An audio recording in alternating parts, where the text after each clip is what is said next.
With the Middle East, for all the continuing efforts towards peace remaining a source of persistent tensions and the world at large experiencing a new wave of regional ownership, the Mecca Joint Defence Agreement between Saudi Arabia, Türkiye and Pakistan, signed on the 7th of August, provides a compelling subject for examination. At its heart lies a formidable political commitment.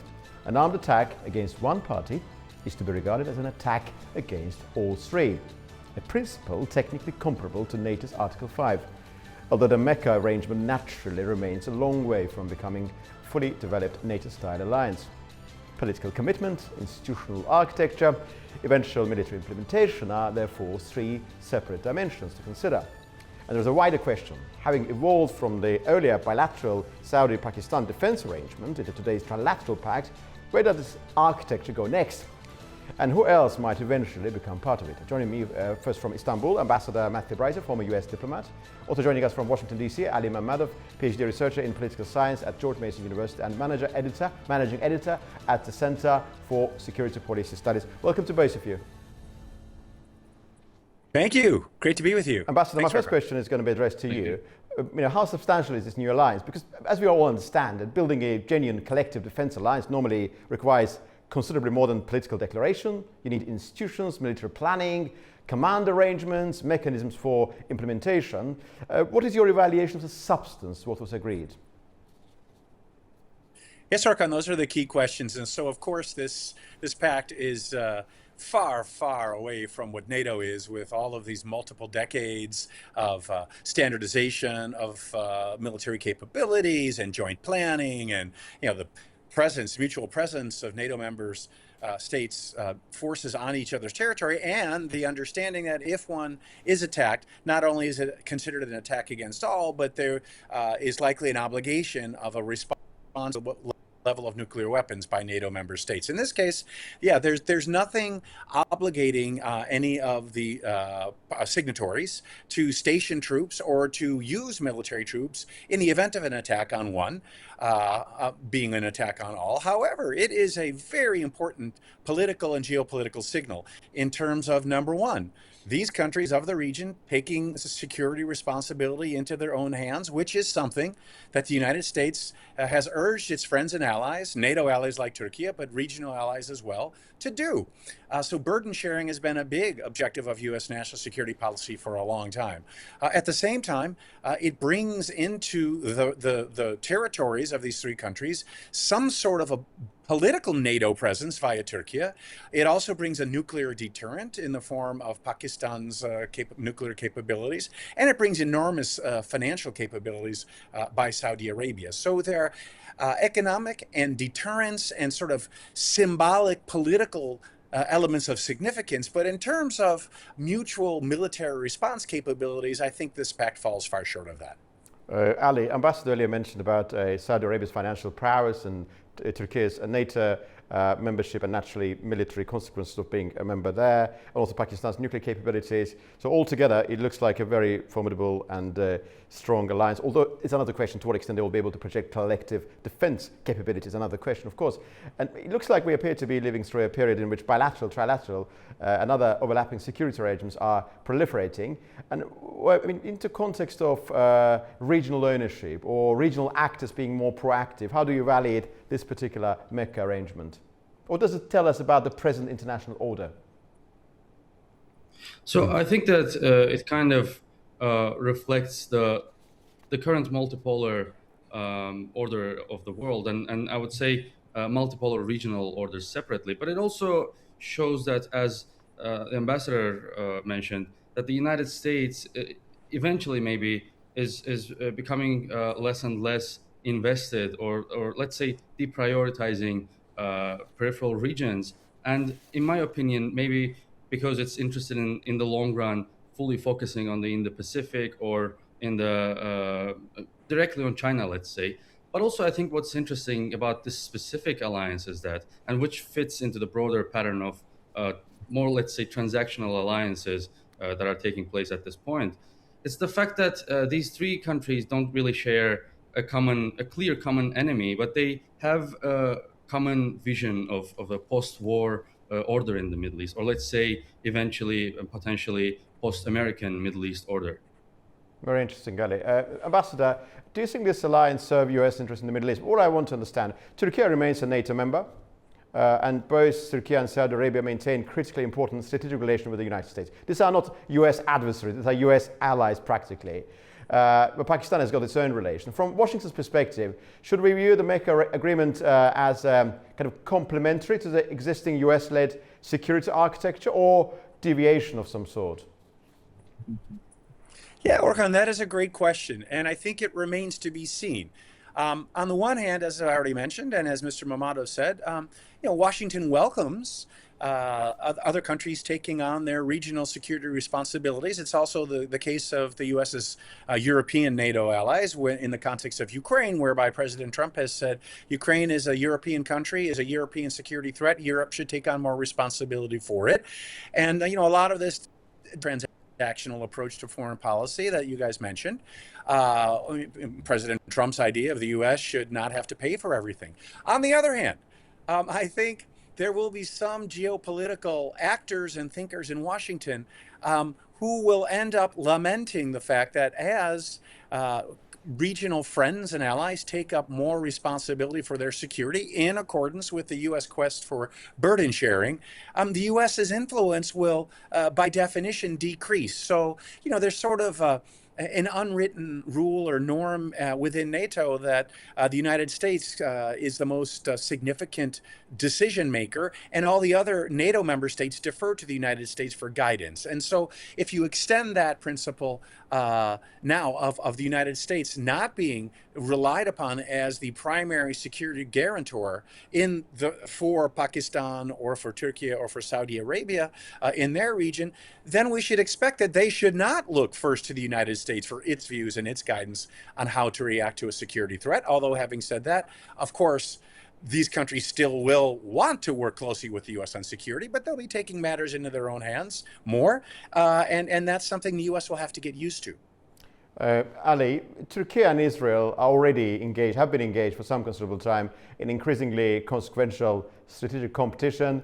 There are many areas where they compete. Syria is one of them. Azerbaijan was involved in deconfliction measures there.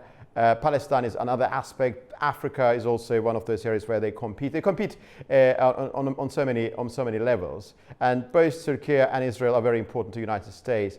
Do you think the emergence of a collective defense arrangement linking Turkey with Saudi Arabia, not mentioning even Pakistan, materially alter the equation there in such a way that Israel might find itself slightly perturbed? I think so, yes. I think that it is also in the interest of the United States. And this is one of the biggest reasons. Yes, first reason is that the United States is interested in burden sharing, but also this, I feel like, to a certain degree, deters a direct military clash between Turkey and Israel. And I mean, that would be a catastrophic foreign policy challenge for the United States. And in my opinion, it could have easily been, a direct conflict. It could have easily been the biggest foreign policy challenge in the United States recent history, probably. So I think that kind of prevents that.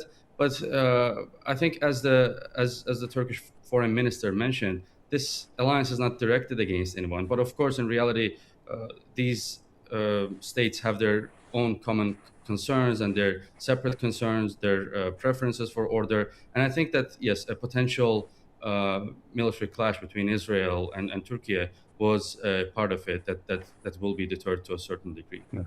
Ambassador, very interesting and rather intriguingly, Turkish Foreign Minister Hakan Fidan has suggested that in the fullness of time, this emerging architecture, trilateral architecture as present, could extend towards Caucasus. He made a reference to Azerbaijani-Armenian peace process and mentioned this in the context of that peace process. I mean, Azerbaijan and Turkey are already allies. They signed the Shusha Declaration, and that declaration was ratified by both parliaments. Turkey and Azerbaijan are treaty-based allies. Armenia, naturally, it's a different story. My initial inference was that Hakan Fidan is basically saying that in the fullness of time, Armenia will be a full-fledged independent sovereign country, having peaceful relations with Turkey and Azerbaijan. Naturally, it could potentially be part of that collective security mechanism involving Turkey. What do you make of this conjecture?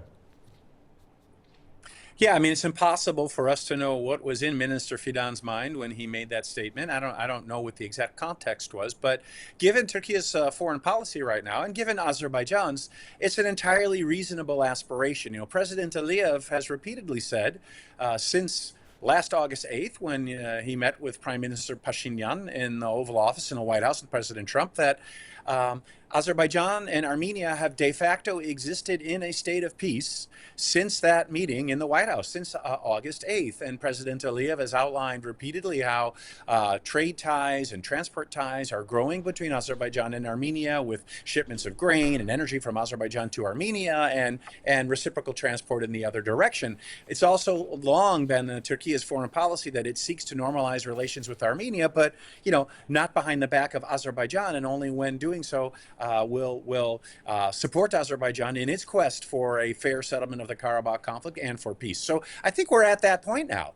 And it was, I think, a prudent statement by Minister Fidan to say this is, you know, in a very supportive way, that this is not an agreement that aims in any way to exclude Armenia. And in fact, you know, Azerbaijan, though, by extension, would need to become part of that trilateral pact, of course, before Armenia would become part of it. But it also may be a way, Minister Fidan was saying gently, we would like to extend this pact to include Azerbaijan, and we don't want that to hurt the peace process between Azerbaijan and Armenia. Thank you, Ambassador. Ali, of course, naturally, we're looking at the raw facts and data, trying to understand what may happen, what may not happen. But do you see in Hakan Fidan's Turkish Foreign Minister's statement the potential harbinger of something considerably more ambitious? I mean, Armenia at present is a member of the Collective Security Treaty Organization, and they want to basically leave this organization. Probably their voting rights will be suspended by the end of the year, and Russia putting a massive pressure. Armenia does not seem to see any value in staying there. Armenia wants to join the European Union. Armenia probably going to have peace deal with Azerbaijan. The Turkish-Armenian normalization will happen. Do you see in the fullness of time such a possibility as realistic? It is possible, especially as you mentioned, if Armenia decides to leave the alliance and eventually even, like, let's say, alliance with the Western policymaking. But I think it's important to note that that is a possibility only if it's necessary. Yes, security interests might be aligned eventually, but unless there is necessity, I don't think that this will be the arrangement that Turkey itself, or even let's say Azerbaijan or even Armenia eventually, unless there's no necessity to join and create such an alliance. Because obviously getting into a military alliance, and when I say military alliance, I specifically mean collective security mechanisms or mutual defense mechanisms, where there's an obligation, a clear obligation from both or all sides. It's to a certain degree, it's in the nature of alliances that they're risky and costly to a certain degree. So unless there is necessity, I don't think that there will be a Mecca like an agreement in the South Caucasus, because there was this immediate concern in the in the Middle East, and for that reason, I think this was signed. So I don't think a necessity in the South Caucasus, but only if the current war in Iran spills into the South Caucasus, this is a possibility. Thank you, Ali. Naturally, I just want to reiterate one fact for our audience to be fully mindful that we're discussing something incredibly conjectural, incredibly long term. We're merely evaluating the likelihood of a mere possibility. We're not that optimistic about the current reality surrounding these countries. Ambassador, what does this trilateral mechanism mean for the situation regarding Iran, both in the context of what's happening now and what might happen later? Well, number one, I think it's clear this means that Saudi Arabia is a little, well, it worries whether or not the United States security guarantees can really protect it. I mean, Saudi Arabia was subjected to repeated attacks by Iranian missiles and drones throughout this conflict, and the United States hasn't been able to eliminate that threat through the use of military force or through political diplomacy. So that's the first aspect. I think that the second thing, though, is that Türkiye is really raising itself up as, of course, a purveyor of some semblance of NATO presence in the region, but also as a country that, on its own, is a stabilizing force by its own ambition, but also in practice. And it's been involved in the mediation between Iran and the United States, albeit quietly, and in support of Pakistan.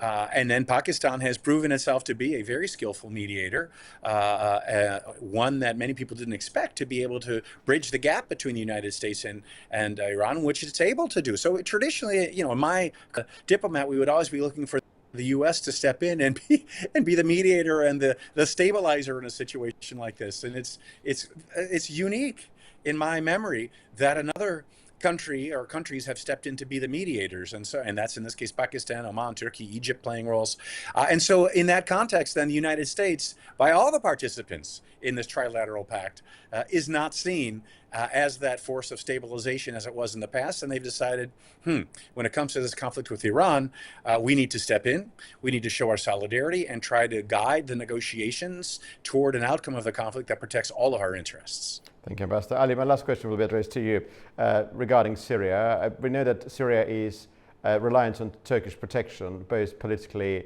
and militarily, and it's got its own challenges with Israel. At the same time, Syria wants to join Abraham Accords as well. Do you think this trilateral mechanism, in particular, when you take into account there's two components, Turkey and Saudi Arabia, also provide a degree of potential security for Syria in the long run?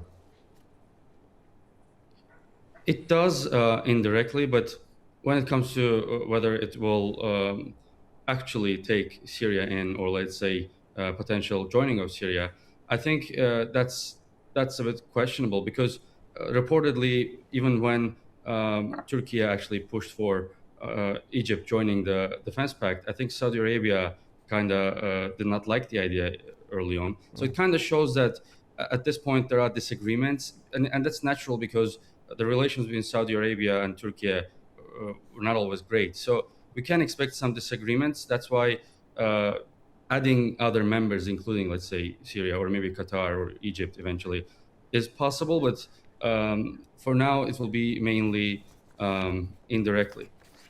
Thank you, Ali. Ambassador Breiter and Ali Mammadov, I'm grateful to both of you for your time and for your answers. Thank you. Thank you. Thank you very much. Well, the Mecca Agreement is extraordinarily new.